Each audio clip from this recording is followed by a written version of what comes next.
সুপ্রিয় দর্শক, আপনাদের সবাইকে স্বাগত জানাচ্ছি বাংলাদেশ টেলিভিশনের নিয়মিত আয়োজন নিপীড়নের গল্পে। আশা করি সবাই ভালো আছেন। দ্বিতীয় স্বাধীনতোত্তর দেশে সব কিছু একটু অগোছালো মনে হলেও এ নিয়ে কোনো আক্ষেপ নেই, সেটি নিঃসন্দেহে বলতে পারি। কেননা নির্যাতন নিপীড়নের যে স্টিম রোলার চালিয়েছিল ফ্যাসিস্ট হাসিনা সরকার, তার দাগ যেমন মুছে যায়নি, তেমনি এত অল্প সময় দূর হয়নি স্বৈরতন্ত্রের ভূত। আজ আবারও হাজির হলাম নিপীড়নের গল্পের নতুন পর্ব নিয়ে। অনুষ্ঠানের পুরো সময় আপনাদের সঙ্গে আছি আমি সাইদ খান।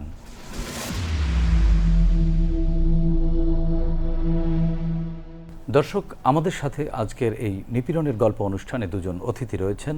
আমার বাম দিকে রয়েছেন ডেমরা থানা ছাত্রদলের সভাপতি মাসুদ রানা, যিনি 22 তারিখ থেকে 5 দিন পর্যন্ত আইনশৃঙ্খলা বাহিনী তাকে গুম করে রেখেছিলেন।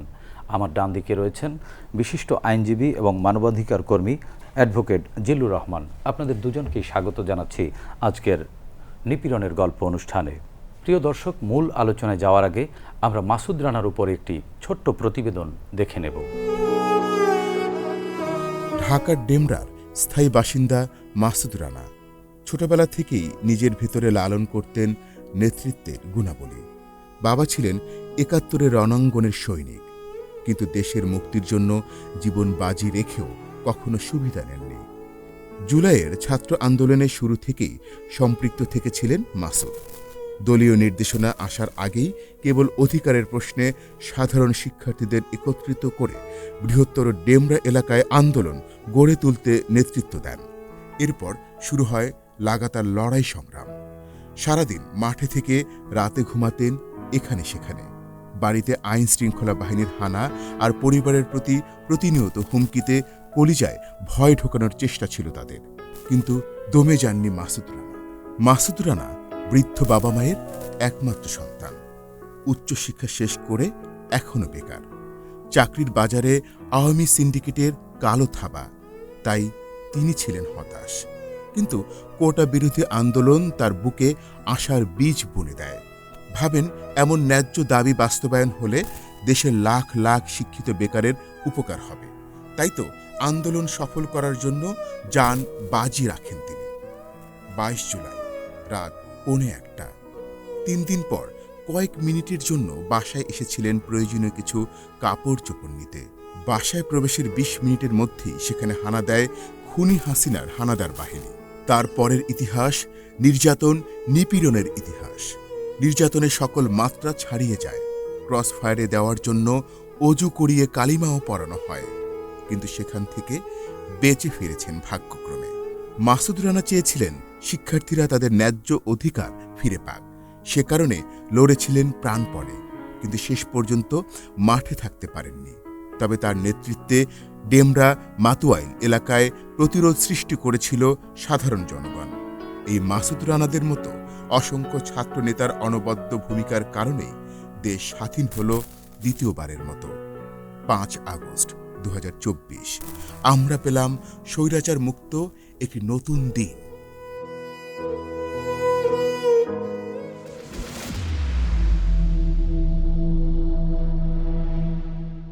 দর্শক, আমরা দেখে নিলাম মাসুদ রানার উপরে নির্মিত ছোট্ট একটি প্রতিবেদন। এবার আমরা এই মাসুদ রানার নিপীড়নের গল্প শুনব তার নিজের মুখ থেকেই। শুরুতেই মাসুদ রানার কাছে যাচ্ছি। মাসুদ রানা, আপনি তো এই আন্দোলনে বেশ নির্যাতিত এবং নিপীড়িত। আপনার প্রতিবেদনে আমরা দেখলাম, এবং আপনি আইনশৃঙ্খলা বাহিনী আপনাকে গ্রেপ্তার করেছিল এবং আপনি কারাবরণ করেছিলেন, এবং আইনশৃঙ্খলা বাহিনী আপনাকে রিমান্ডে নিয়ে নির্যাতন করেছে, আপনি অভিযোগ করেছিলেন বিভিন্ন সময়। আপনি আসলে এই আন্দোলনে জড়ালেন কিভাবে, এবং কিভাবে আইনশৃঙ্খলা বাহিনী আপনাকে কোথা থেকে তুলে নিয়ে গেল, আমাদেরকে একটু বলবেন।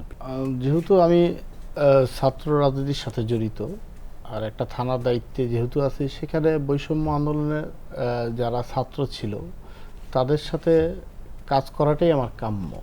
যেহেতু রাজপথে শুধু ছাত্ররা না, সারা বাংলাদেশের মোটামুটি 97% লোকই এই বৈষম্য আন্দোলনের পক্ষে ছিল। তো এই ক্ষেত্র থেকে আমি কোনোভাবে দায়বদ্ধতা এড়াতে পারি না। সেটা আমার নৈতিক প্লাস আমার রাজনৈতিক দুইটা বিচার বিশ্লেষণ করলে সেক্ষেত্রে আমাকে অবশ্যই আগে বাড়তে হবে। আমি 22 তারিখ তখন রাত্র বাজে 1:15 বা 1:20 ওই সময়। তো এর আগে আমি বাসায় থাকতাম না, তো ওই দিনও বাসায় ছিলাম না। তো 2-3 দিন রাস্তা মানে বাসার বাইরে থাকতে থাকতে এক কাপড়, তো কারোর সাথে যোগাযোগ করতে পারতেছিলাম না। প্রশাসন এমনভাবে ঘেরাও করে রাখছিল আমাকে, আর বিশেষ করে হলো আমার নাম্বার, আমার ফ্যামিলির নাম্বার, মানে সব তারা একটা ট্র্যাকে রাখছিল। তো আমি বাসায় গেছিলাম কাপড় নিয়ে, যে কোনো এক জায়গায় চলে যাব, 2-1টা দিন গিয়ে আমি থাকবো, এমন একটা চিন্তা ভাবনা ছিল। তখন গাড়ি ঘোড়াও বন্ধ ছিল, যাওয়ার মতো কোনো ব্যবস্থা ছিল না, এমন একটা পরিস্থিতির মধ্যে আমরা ওই সিচুয়েশনটা। তো পরবর্তীতে আমাকে যখন ধরলো, সে ধরার গল্পটা বলি। আমার আম্মা, আমারই এক ছোট ভাই আমার সাথে থাকে, তার সাথে ফোনে কথা বলতেছিল যে তোর ভাইরে তো 3-4 দিন যাবত কোনো যোগাযোগ পাচ্ছি না, তুই কি জানোস কি না। আচ্ছা আচ্ছা। তো আবার বলতেছিল যে ভাইয়ের সাথে তো আমারও যোগাযোগ হয় না, তবে ভাই যেখানেই আছে ভালো আছে, টেনশন করেন না আন্টি, দোয়া করেন ভাইয়ের জন্য। তো আমি আমার ঘরের গেটটা খোলা, তো এই মুহূর্তে আমি গেটে গিয়ে ধাক্কা দিছি, এর মধ্যেই আমাকে ডিবি পুলিশ অ্যারেস্ট করে ফেলে, পুরা বাড়ি ঘেরাও করে আমাকে অ্যারেস্ট করে নিয়ে যায়। আমার ঘর থেকে মারতে মারতে মারতে মারতে গাড়ির মধ্যে তুলছে। কি দিয়ে মারলো? তাদের হাতে লাঠি ছিল, তারা খালি হাতে মারছে, মানে যে যেমনি পারছে অকথ্য ভাষা গালিগালাজ করছে এবং মারছে। তখন ঝিরঝিরি বৃষ্টিও পড়তেছিল। তো এইভাবে খালি গায়ে মারতে মারতে আমার বাড়ির সামনে মাঠ দিয়ে তুলে আমার গাড়িতে তুলে নিয়ে যায়। এসে স্টাফ কোয়ার্টার গিয়ে তারা আমাকে বেশ কিছু মানে কথা বলে, এবং তারা বোঝাতে চাচ্ছে আমাকে, তুই যদি এদেরকে ধরিয়ে দিলে হয়তোবা তোকে আমরা ছেড়ে দেব। কিন্তু আমি ওই সময়টাতে বুঝতেছিলাম যে না, তারা হয়তোবা আমাকে দিয়ে নতুন কোনো ফাঁদ তৈরি করতেছে। না, আপনার নামে এই ঘটনায় কি ওই সময় কোনো মামলায় গ্রেপ্তার দেখিয়েছে কিনা? না, ওই সময়টাতে আমার কোনো এই মামলায় কোনো গ্রেপ্তারি পরোয়ানা বা কোনো মামলা ছিল না। আপনাকে বিনা অপরাধে আমাকে বিনা অপরাধী তারা নিয়ে যায়, এবং আমার তো চোখ বাঁধা, গাড়ির মধ্যে টর্চার চলতেছে, পিছন দিয়ে মারতেছে, সামনে থেকে, মানে এমন একটা পরিস্থিতি, হাত দিয়ে গাড়ির মধ্যেই, কেউ ঘুষি দিতেছে, কেউ চটকনা দিতেছে, মানে যে যেমনি পারতেছে আর কি, এভাবেই মারতেছে। তো আপনি কি কথা বলার চেষ্টা করেননি? হ্যাঁ, অনেক চেষ্টা করছি, কিন্তু তারা কোনোভাবেই কথা শুনবে না, কারণ তাদের তো এগুলো সম্পূর্ণ সাজানো। তারা তো আমার কথা শোনার জন্য আনে নাই। তারা ওই সময়টাতে এমন একটা পরিস্থিতি তৈরি করতে চাইছিল আমাকে দিয়ে, যে আমাকে দিয়ে এমন কিছু ঘটলে হয়তোবা সারা বাংলাদেশের ছাত্র যারা আন্দোলন করতেছে তারা হয়তোবা ভয়ে ঘরের ভিতরে ঢুকে যেতে পারতো। কিন্তু হয়তোবা আল্লাহ পাকের অশেষ রহমতে, মা বাবার দোয়ায় বা আপনাদের সবার দোয়ার কারণে আমি ওইখান থেকে বেঁচে যাই। সেখানেও একটা গল্প আছে। না, আপনাকে গাড়িতে উঠে নির্যাতন করে কোথায় নিয়ে গেল? আমাকে চোখ বাঁধা অবস্থায় একটা বিশাল একটা মাঠে নিয়ে গেল। কোন মাঠে সেটা? সম্ভবত এটা মোহাম্মদপুর বছিলা মাঠের দিকে হবে। নিয়ে কি বললো তারা? তখন আমাকে গাড়ি থেকে নামানোর পরে অজু করাইলো, কালেমা পড়াইলো, তওবা করাইলো। আপনাকে একটি মাঠের মধ্যে নিয়ে গিয়ে চোখ বাঁধা অবস্থায় আপনাকে অজু করালো, কলেমা পড়ালো। কেন অজু করালো, কেন কলেমা পড়ালো? মেরে ফেলার জন্য আমাকে। সেটা কি আপনাকে বলেছেন? হ্যাঁ, বলছে তো। ওইখান থেকেই ফোনে সম্ভবত মনে হয় স্বরাষ্ট্রমন্ত্রীর সাথে কথা বলছিল। এখান থেকে বলতেছে, স্যার ওরেতে নিয়ে আসছি, আমাদের আনুষ্ঠানিকতা সব শেষ, এখন স্যার আপনি যদি অর্ডার করেন আমরা বাকি অংশের কাজটা করব। তখন ওইখান থেকে বলতেছে যে ওরে নিয়ে আসার সময় কে কে ছিল। তখন এইখান থেকে বললো যে ওরে নিয়ে আসার সময় ওই এলাকার বেশ কিছু লোকজন জড়ো হয়েছে, প্লাস নাইট গার্ডও ছিল। তখন ওইখান থেকে বলতেছে যে তাহলে তো সাক্ষী অনেকে। ওরা ওই পাশ থেকে বলছে, এটা আপনি শুনলেন কিভাবে? ওই যে ওদের হাতে তো যে মোবাইলটা, এই মোবাইলটা লাউড স্পিকারে তারা কথা বলে, এবং তাদের তো ওয়াটারপ্রুফ মোবাইল, আর আমি তো বেশি একটা ডিস্টেন্সে না। তারা যে অর্ডারটার জন্য অপেক্ষা করতেছে, আমি সেটা গাড়িতে থাকাকালীন অবস্থায় বুঝতেছি। আমাকে যখন নিয়ে গেছে তখন 3টা গাড়ি ছিল, আমি ছিলাম মাঝখানের গাড়িতে, সামনে একটা গাড়ি, মাঝখানে একটা গাড়ি, মাঝখানের গাড়িটাতে আমি, পিছনের একটা গাড়ি। ওই সময়টাতেই বলতেছে যারা ছিল যে তুই তো আর বেশিক্ষণ বাঁচবি না, হয়তো আর অল্প কিছুক্ষণ জীবিত থাকবি, তোর যদি সর্বশেষ যদি কাউকে কোনো মেসেজ দিতে হয় তো বলিস, আমরা এটা পাঠাই দেব। এবং যতটুকু শুনলাম, তুই তো বাবা মার একমাত্র সন্তান, তোর লাশটা কোথায় দেব?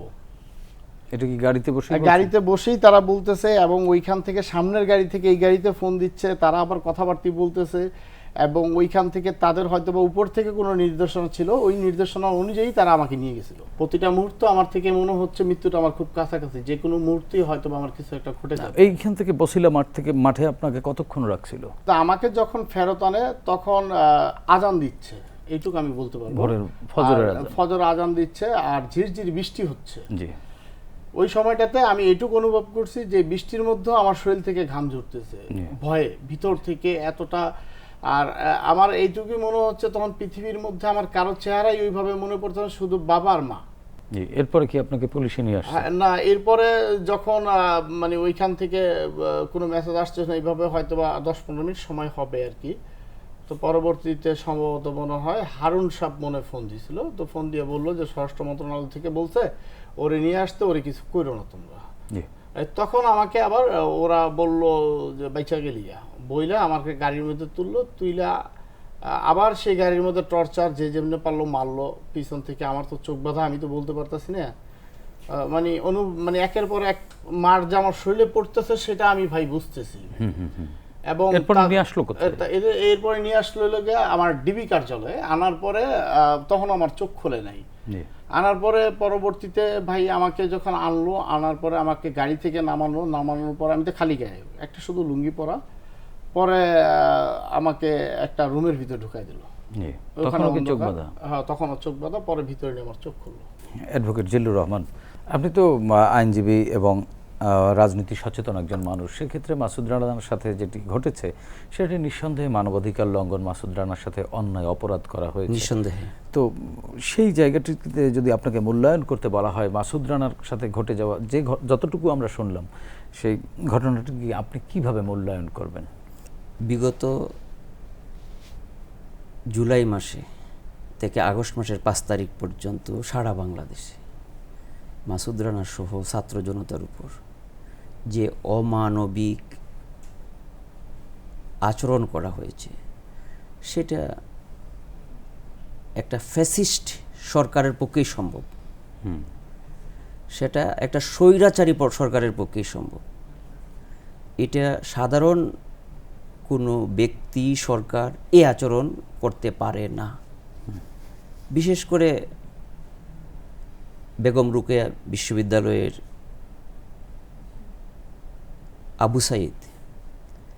আবু সাইদকে আপনারা লক্ষ্য করবেন, বিভিন্ন ফুটেজে আমরা লক্ষ্য করেছি।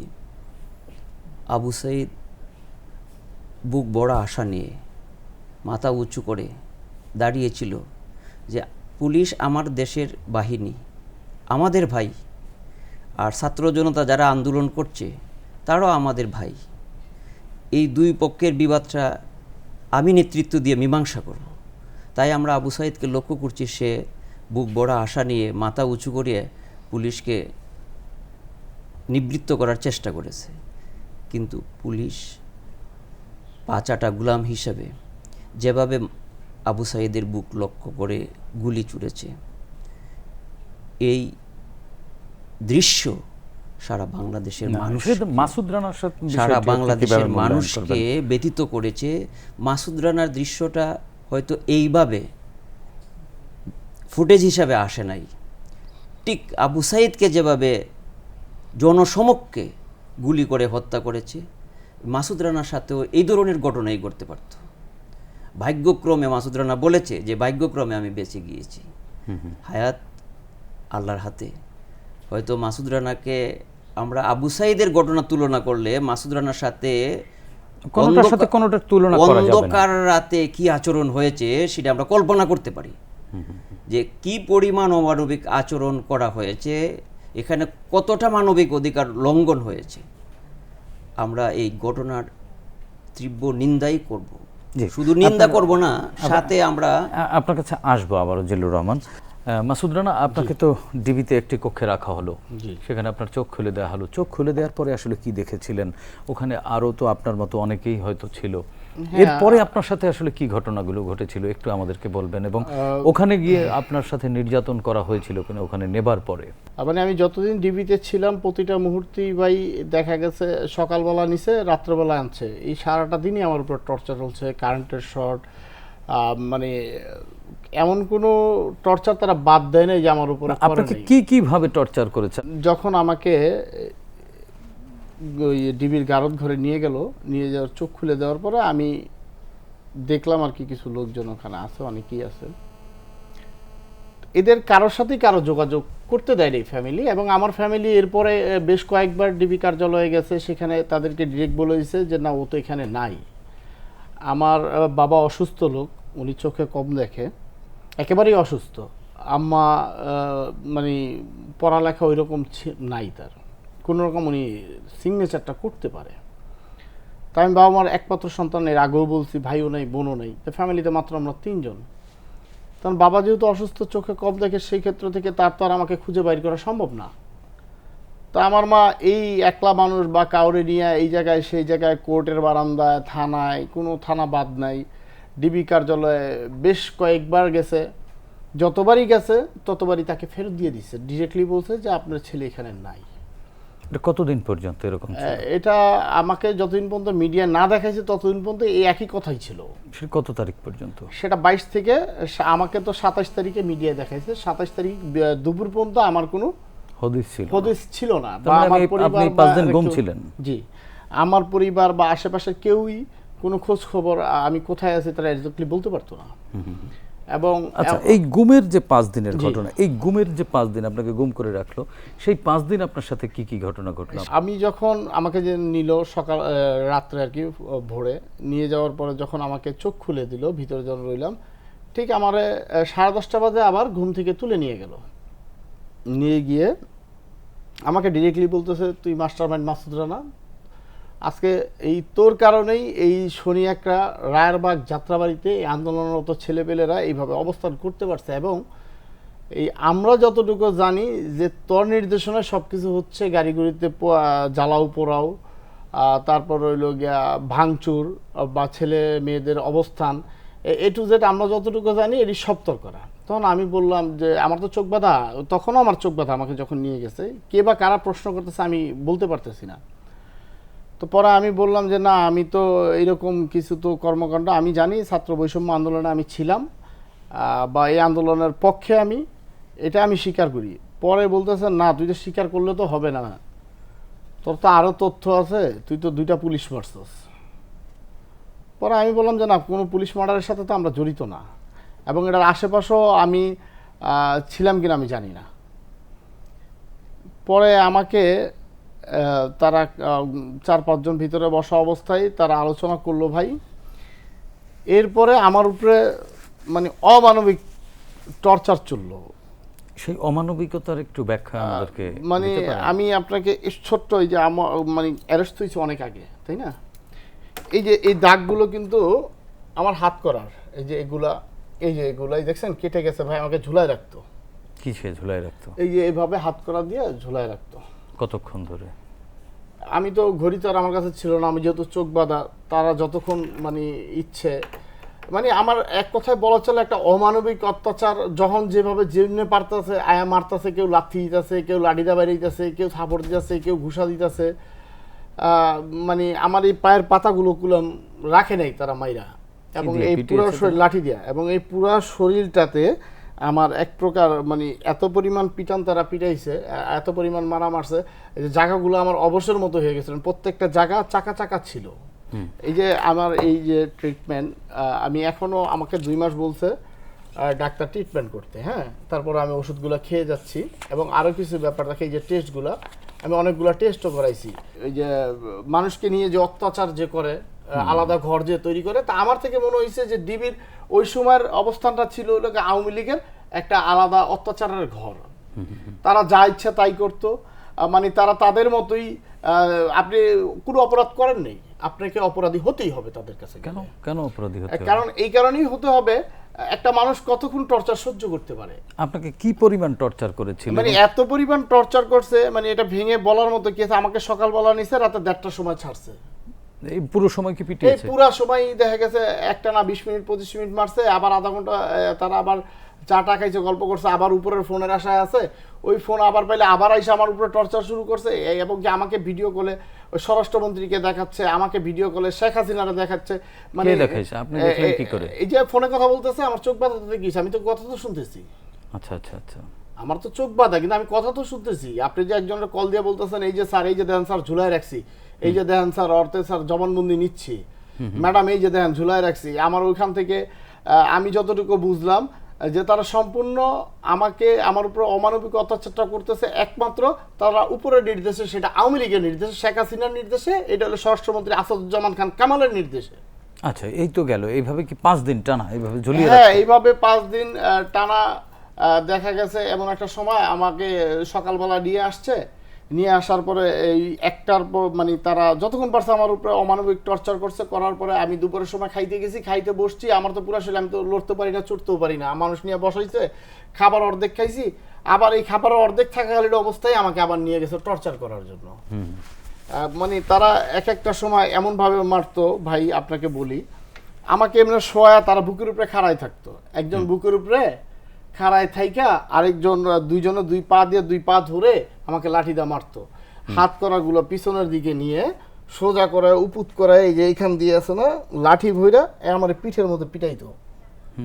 আর শুধু তাই না, এবং তারা এমন একটা পরিস্থিতি ওই মুহূর্তে আমি যতটুকু বুঝছি যে একটা মানুষ কতটুকু মানে অত্যাচার বা ঠিক মানে কি মারি সহ্য করতে পারে। মানে আমি ওই সময়টাতে আল্লাহর কাছে বলতাম, আল্লাহ তুমি আমার উপরে আর অত্যাচার করাও না, তুমি আমার নিয়ে যাও গা, আমি আর সহ্য করতে পারতেছি না। প্রতিটা মুহূর্তে আমার তো এমন মনে হইতো ভাই যে আমি প্রতিটা মুহূর্তে আমার মৃত্যুটা, যদিও বা ওখান থেকে বেঁচে গেছি, কিন্তু তাদের ওই অমানবিক অত্যাচারের জন্য আমার থেকে মনে হইতো প্রতিটা মুহূর্তে মৃত্যুর মতো। এবং আপনারা আমাকে বলবেন যে কিভাবে তারা টর্চার করতো বা কিভাবে বলতো। মানে তাদের এক কথায় বলা চলে ভাই, আপনি কিছু জানেন না, আপনাকে জানতে হবে মায়ের চোটে, আপনি কিছু করেন নাই, তাদের অত্যাচারের কারণে আপনি কিছু করছেন, স্বীকার করতে হবে। আপনি কি স্বীকার করেছিলেন? আমাকে যখন 5 দিন গুম রেখে যখন 27 তারিখে মিডিয়ার কাছে প্রকাশ করলো যে পুলিশ হত্যাকারীর প্রধান মাস্টার মাইন্ডেড মাসুদ রানা, এরপর আমাকে কোর্টে নিল, 7 দিন রিমান্ড দিল। 7 দিন রিমান্ড দেওয়ার পরে তারা নিয়ে আসার পরে আবার সেই অমানবিক অত্যাচার যেভাবে পারছে তারা করছে। ইলেকট্রিক শক কিভাবে দিয়েছে? এই যে হাতের মধ্যে যে তার, আমার তো চোখ ব্যথা, আমি বলতে পারতাম না, কথা বলতে ঠাস করে 2 সেকেন্ড 3 সেকেন্ড কারেন্টের শর্ট দিয়ে দিছে। তখন কি মনে হতো? তখন আমি অনেক সময় সেন্সলেস হয়ে যেতাম, আমি বলতে পারতাম না। আমাকে অনেক সময় মারতে মারতে তারা অজ্ঞান করে ফেলতো, এবং আমি এসে যখন আমাকে যে জায়গাটা রাখতো আমি শুনতাম এইখানে ডিবি দিয়ে গেছে। যখন একটু সেন্স আসতো আর কি, পানি পুনি দেওয়ার পরে। মাসুদ রানা, আসলে বিষয়টা হচ্ছে যে এটা অনেক কষ্টের, আমরা জানি। হয়তো আপনি মনে করতে চাচ্ছেন না সেই বিভৎস সময়, সেই বিভৎস মুহূর্তগুলো, কিন্তু আসলে ঘটনা হচ্ছে যে তারা যে কতটা নিপীড়ক ছিল, তারা মানুষ না, তারা অমানুষের কাতারে। এই বিষয়টি কিন্তু আসলে মানুষের জানা দরকার। হ্যাঁ, এটা অবশ্যই জানা দরকার। প্রশাসনের লোকজন, আমরা প্রশাসনের প্রতি কখনো এই দেশের সাধারণ জনগণের না, আপনাকে তো মনে করেন, আমি বলি ভাই মাসুদ রানা, আপনাকে তো মনে করেন 27 তারিখে 7 দিনের রিমান্ডে নিয়ে আসে। রিমান্ডে নিয়ে এসে কি একই অত্যাচার? আপনাকে কি খেতে দিত তারা? হ্যাঁ, ওষুধ, এই যে মারতো, ওষুধ দিত না। আমি ওই ভিতরে থাকাকালীন অবস্থায় হয়তো বা অন্য যাও 2-1টা লোকজন পাইতাম, ওরাও তো আমার মতোই শিকার, হয়তো বা সর্বোচ্চ বেশি অত্যাচারটা আমার প্রতি, কিন্তু তারাও তো একই রকমের নির্যাতন নিপীড়নের শিকার। হয়তো বা কারো কাছে নাপার ট্যাবলেট থাকতো, ওইটাই মানে সেবন করতে পারতাম, তো ওগুলো দিয়ে তো কোনো কাজ হইতো না ভাই। কিন্তু আমি আপনাকে এইটুক বলতে পারি এই উপলব্ধি থেকে যে আমার পুরো শরীরটা অবশ ছিল ভাই। কতদিন পর্যন্ত ছিল এরকম অবশ? এটা হলো গিয়ে 5 আর 7 12 দিন অবশ ছিল। মানে অবশ বলতে কি, আমার এই পায়ের পাতা দিয়ে আমি পাড়া দিতে পারতাম না, আমাকে কেউ কাঁধে ভর করলে আমি ওয়াশরুমে যেতে পারতাম, মানে নিজে আমার কিছু করার ক্ষমতা ছিল না। এবং ওই মুহূর্তে আমি যে খাবারটা যে খাবো, হাতটা যে তুলবো, এই পুরো হাতগুলো তো আমার মানে মায়ের চোটে খুবই খারাপ অবস্থা ছিল। তো আমার ওই ভিতরে থাকাকালীন অবস্থায় আপনি খেতে পারতেন না, তাহলে খেতেন কিভাবে? ওই পাশের মানুষরা খাওয়া দিত। কতদিন পর্যন্ত? এই যতদিন ছিলাম এখানে, মানে আমি এক কথায় বলা চলে, আমি ডিবি হারুনের কাছে, ডিসি তারেকের কাছে এবং এডিসি মাহমুদুল হাসানের কাছে, তাদের কাছে আমি একটা বিষাদের একটা অংশ হয়ে দাঁড়াই। কারণ আমাকে আওয়ামী লীগ সরকার থেকে এমনভাবে তাদেরকে প্রেসার করতো যে আমাকে মুখ দিয়ে স্বীকার করতেই হবে যে হত্যাগুলোর সাথে। আপনি কি স্বীকার করেছিলেন শেষ পর্যন্ত? একটা মানুষ কতক্ষণ, মানে জানি না, এক একজনের ক্ষেত্রে হয়তো এক এক রকম, কিন্তু আমি আমার জায়গা থেকে বলি, একটা মানুষ কতটা সময় মানে অত্যাচার মায় সহ্য করতে পারে ভাই? আপনি স্বীকার করেছিলেন? হ্যাঁ, আমাকে জোরপূর্বক স্বীকার করাইছে ভাই। কি স্বীকার করি? আমাকে বলছে যে তুমি এই হত্যাকাণ্ডের সাথে জড়িত। আমি বলছি না, আমি তো এই হত্যাকাণ্ডের সাথে কোনোভাবেই জড়িত না। পরে আমাকে বলতেছে তুই জড়িত না হইলেও তুই জড়িত। এটা বলতে বলছে? হ্যাঁ, এটা বলতে বলছে। এটা উপরে নির্দেশ, তোর জন্য আমরা একটা বিশাল একটা বিপদে আছি, তোর এটা স্বীকার কর, তাহলে তোর উপর অত্যাচারটা আমরা ছেড়ে দেব, তোর আমরা কোর্টের মাধ্যমে তোর জেলখানায় প্রেরণ করব। আর তুই যতক্ষণ পর্যন্ত স্বীকার না করবি ততক্ষণ পর্যন্ত তোর উপরে এই বুলডোজার চলবো, রিমান্ডের সময় শেষ হবে, রিমান্ডের সময় শেষ হওয়ার পর আমরা আবার রিমান্ড চাইবো। জি, মাসুদ রানা আপনার কাছে আবারও আসবো। আপনি শুনছিলেন মাসুদ রানার সাথে জি জি যে নিপীড়নের যে বর্ণনাগুলো শুনলেন, তো ইন্টারোগেশনে কি এভাবে চোখ হাত বেঁধে আইন শৃঙ্খলা বাহিনী কাউকে ইন্টারোগেট করতে পারে? এবং এরকম ইলেকট্রিক শক আপনি শুনলেন যে তাকে এমন নির্যাতন করা হয়েছিল যে তিনি নিজের পায়ে ভর দিয়ে দাঁড়াতে পারতেন না, খাবার পর্যন্ত খাইতে পারতেন না। তিনি খেতে পারেননি, পাশের একজন খাইয়ে দিয়েছে এবং তাকে চিকিৎসাও দেওয়া হয়নি, তার সমস্ত শরীর অবশ করে দেওয়া হয়েছিল। এটি পারে কিনা আইন শৃঙ্খলা বাহিনী? উচ্চ আদালতের নির্দেশ রয়েছে সুস্পষ্টভাবে, হাইকোর্টের নির্দেশ রয়েছে যে কোনো ব্যক্তিকে রিমান্ডে নিলে তার মানবাধিকার লঙ্ঘন করা যাবে না। না, রিমান্ড মানে কি? তাকে মারামারি, টর্চারিং করা যাবে না, কোনো ধরনের টর্চারিং করা যাবে না, শারীরিক এবং মানসিক। তার খাবার এবং ঔষধ ইত্যাদি তাকে আইন শৃঙ্খলা বাহিনী দিতে হবে, এটা উচ্চ আদালতের নির্দেশ। এবং প্রত্যেক আদালত যখন রিমান্ড মঞ্জুর করে এটা সংশ্লিষ্ট পুলিশ অফিসারকে শুনাইয়া বলে যে উচ্চ আদালতের নির্দেশ কার্যকর করতে হবে রিমান্ড চলাকালীন সময়ে। কিন্তু অত্যন্ত দুঃখজনক, ফেসিবাদী সরকারের এই না, মাসুদ রানার সাথে যে বিষয়গুলো পুলিশ বাহিনী মাসুদ রানা সহ যত আসামিকেই রিমান্ড দেওয়া হয়েছে, মাসুদ রানার মতোই অমানবিক আচরণ করা হয়েছে। তাদেরকে বিভিন্নভাবে ভয়ভীতি দেখিয়ে বিভিন্ন অপরাধের স্বীকৃতি নেওয়া হয়েছে, যেটা সুপ্রিম কোর্টের। সেক্ষেত্রে মাসুদ রানাকে আইনের আশ্রয় নিতে পারে কিনা? সে 2-3 জন আইন শৃঙ্খলা বাহিনীর কর্মকর্তার নাম বলেছে যারা তাকে পালাক্রমে নির্যাতন করেছে। সে একেবারে সুনির্দিষ্টভাবে তাদের বিরুদ্ধে আদালতে এবং থানায় দুই জায়গায় সে আইনের প্রতিকার পাওয়ার হকদার। এরকম কোনো ভুক্তভোগী আপনার কাছে এসেছিল কিনা বা আইনজীবীদের কাছে এখনো পর্যন্ত গিয়েছিল কিনা যে ঘটনাটি আপনি জানেন যে এরকম আইন শৃঙ্খলা বাহিনীর নিপীড়নের শিকার হয়ে আইনের আশ্রয় পাওয়ার জন্য আপনাদের কাছে এসেছেন? আপনি পেয়েছিলেন কিনা? ন্যায় বিচার পেয়েছিল কিনা বা পাওয়ার পথ সৃষ্টি হয়েছিল? আমরা ভিকটিম পেয়েছি, কিন্তু আইনি প্রতিকার নেওয়ার সুযোগ পাইনি বিগত 17.5 বছরে। এটা থানায় পুলিশে মামলা নেয়, আদালত কি বলতো? আদালত মামলা নিবে না, আদালত প্রত্যাখ্যান করত। কেন প্রত্যাখ্যান? আদালত প্রত্যাখ্যান করত এই কারণে, আমাদের দেশে আদালত আক্ষরিক করতে স্বাধীন, প্রকৃতপক্ষে তারা স্বাধীন নয়। তারা প্রশাসনের, রাষ্ট্রের, সরকারের গোলামি না করলে তাদের চাকরি থাকবে না, তাদের ট্রান্সফার করবে না। আপনারা কি নিম্ন আদালত বা উচ্চ আদালতে কখনো এটি বিচারকদের দৃষ্টি আকর্ষণ করেছিলেন কিনা যে এই বিষয়গুলো তাদের আমলে নেওয়া উচিত? আপনারা আমরা নিম্ন আদালতের দৃষ্টি আকর্ষণ করেছি, নিম্ন আদালত এড়িয়ে গেছে। তারা বলেছে সিচুয়েশন তো বুঝেন আপনারা। আচ্ছা, মানে তারা অসহায়? তারা এটা একেবারে পুরাপুরি অসহায়। এটা কি সবসময় তারা অসহায় না অনেক সময় অতি উৎসাহীও? তারা সবাই অসহায় না, তারা আবার কিছু আছে তারা অতি উৎসাহী এবং দলীয় কর্মীও। এবং বিগত 17.5 বছরে আওয়ামী লীগ শুধু বিচার বিভাগ নয়, বিচার বিভাগ, পুলিশ বিভাগ সহ বাংলাদেশের সকল রাষ্ট্রীয় প্রতিষ্ঠানকে দলীয়করণ করেছে পরিপূর্ণ মাত্রায়। যে কারণে বিগত 17.5 বছরে আইন শৃঙ্খলা বাহিনীর বিরুদ্ধে কোনো প্রতিকারের আবেদন পর্যন্ত করা যায়নি। অ্যাডভোকেট জিল্লুর রহমান, আপনার কাছে আবারও আসবো। মাসুদ রানা, আপনি বলেছিলেন যে 27 তারিখের পরে আপনাকে 7 দিনের রিমান্ডে নিয়েছিল, তো সেই 7 দিন তো 3 তারিখে শেষ হয়েছিল, 4 তারিখে শেষ হয়েছিল। তো 4 তারিখে আপনাকে কোথায় নিয়ে যাওয়া হলো? 4 তারিখ না, এখানে একটা কথা বলতেই হয়। মানুষ যখন বিপদ থাকে, আগে বিপদ থেকে উদ্ধার হতে হবে, তারপর হলো সামনের প্রতিকার। তো ওই সময়টাতে ভাই আমি যেটা বুঝতেছি, এই যে আমার প্রতিটা মুহূর্তে আমি দোজকের মধ্যে থাকতেছি। আগে দোজক থেকে বাঁচতে হবে, তারপরে কি আমরা বেহেশতের চিন্তা ভাবনা করতে হবে, কারণ দোজকে থাকাকালীন অবস্থায় বেহেশতের চিন্তা ভাবনা করে কোনো লাভ নাই।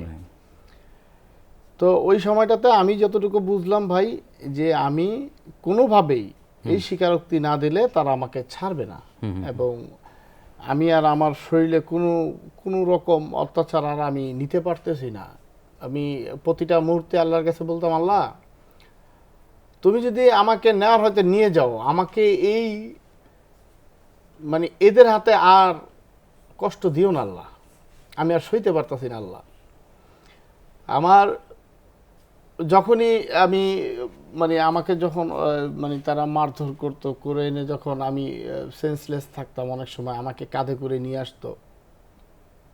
কারা নিয়ে আসতো? এটা ওই ডিবি পুলিশেরই লোকজন। আমি তো ওই সময়টা তারা আমি বলতে পারতাম না কারা কিভাবে নিয়ে আসছে ভাই। তো আইনা হয়তো বা দেখা গেছে ওই গারদের পাকার মধ্যে ভাই আমি শুয়ে থাকতাম। তো হয়তো বা যখনই আসতো তখন আশেপাশে যারা থাকতো, কে দেখতাম আমার হাতগুলো ডুলতেছে, কেউ হয়তো বা পাগুলো ডলতেছে। আমরা তো মানুষ, একে অপরের পরিপূরক।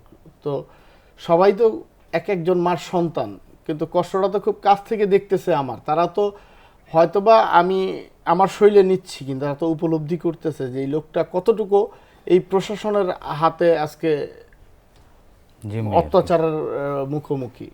তা এখন আমার যে মামলাটা, এখন আমি যেটা দেখতেছি ভাই, আমি স্বীকারোক্তি না দিলে, কারণ ওই সময়টাতে এই নতুন বাংলাদেশ আমরা পাবো, স্বাধীন বাংলাদেশে ঘুরতে পারবো, সেটা তো ভিতর থেকে কারোর সাথে যোগাযোগও নাই। আর ওই পরিস্থিতিটা কি চলতেছে এটা আমরা কেউ বলতে পারবো না ভাই। তখন আমি ভাবলাম যে আর কত অত্যাচার সহ্য করব। আল্লাহ তুমি অনেক অত্যাচার সহ্য করাইছো, আর আল্লাহ তুমি আমার এখান থেকে মুক্তি দাও। প্রতিটা মুহূর্তে আল্লাহকে বলতাম, আল্লাহ যে জীবনে যদি আমি একটা ভালো কাজও যদি করি, এই ভালো কাজের ছিল হইলো তুমি আল্লাহ আমাকে এখান থেকে একটা মুক্তি দাও, আমি আর অত্যাচার নিতে পারতেছি না আল্লাহ। তো পরবর্তীতে যখন দেখলাম যে ভাই আমাকে তারা মানে স্বীকারোক্তি নেওয়াবেই, মানে না নিলে তারা আমাকে কোনোভাবেই ছাড়বে না, নির্যাতন চালিয়ে যাবে, এবং শেষটা পর্যন্ত তারা আমার মানে যত ধরনের অত্যাচার ছিল সব তো করছে। এবং ডিরেক্টলি তারা বলতেছে আমাকে, তুই যদি স্বীকার যদি না করস তোরা মারতে মারতে মাইরালাম, প্রয়োজন বোধে বলুন স্টক করে মেরেছ। তারা আমাকে ডিরেক্টলি এই কথা বলতেছে।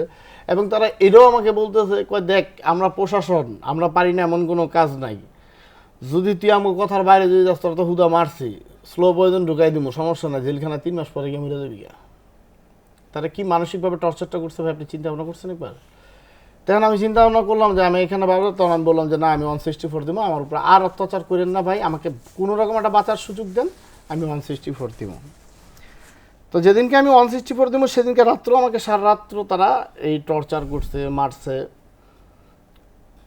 মানে তারা তাদের মতো ভাষ্য অনুযায়ী, মানে আমি তাদের কাছে ওই যখনই মন চাইলো, একটা অফিসিয়াল কাজে ভুল হইলো, আয় আমার উপরে একটা অত্যাচার করলো, মানে এরকম পাইকারি ধরে মাইরার কি ভাই, চোখ তো আমার বাধাই থাকে, কে মারতেছে আমি তো বলতে পারতেছি না।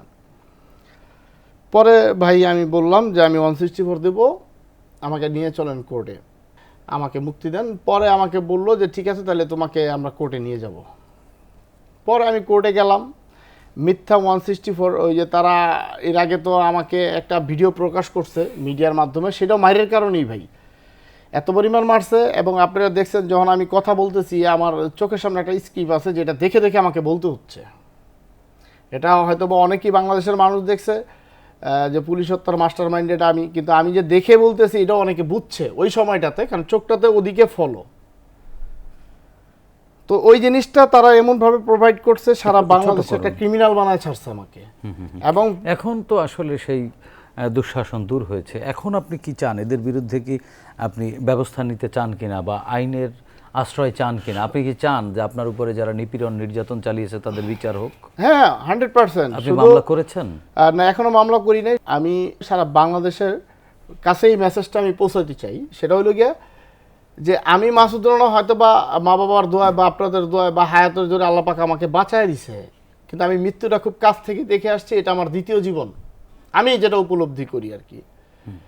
তো আমি মাসুদ রানার মতো সারা বাংলাদেশে অনেক রানা মারা গেছে যাদের কোনো হদিসই পাওয়া যায়নি, যাদের ফ্যামিলি এখনো ছবি নিয়ে কাঁদে, যাদের পরিবারের বাচ্চা ছেলে মেয়ে এখনো কাঁদে বাবা বাবা করে আমার বাবা কোথায়। কিন্তু আমি বুঝে আসছি যে তারা হত্যা করার পরে কি করে, কারণ ওই সময়টাতে আমাকে যদি তারা মেরে ফেলতো আর সাক্ষী যদি না থাকতো হয়তো বা আমার লাশটা কোথাও না কোথাও গুম হয়ে যেত, কিন্তু আমাকে আমার মা বাবাও খুঁজে পেত না, এই জনসম্মুখে আমার আর কোনোদিন আসা হইতো না। ডিবিতে রিমান্ড যাদেরকে নিয়ে খালি মারছে বা অযথা মামলা যাদেরকে দিছে তারা তো মামলা করবেই করবে। সারা বাংলাদেশে এই যারা এই সরকারের হাতে হত্যা হয়েছে, আমি যেটা মনে করি এই বর্তমান যে গভর্নমেন্ট, কারণ সাধারণভাবে এই বৈষম্য আন্দোলনে যারা মারা গেছে, যার পরিবারের আত্মীয় স্বজন মারা গেছে, সে জানে স্বজন হারার কষ্টটা কতটুকু। 97% লোক জানে যে এই হত্যাকাণ্ডের মূল রহস্য এবং এই হত্যাকাণ্ড হওয়ার মূল কারিগর হলো শেখ হাসিনার জন্য। এখানে কোনো মামলার প্রয়োজন নেই।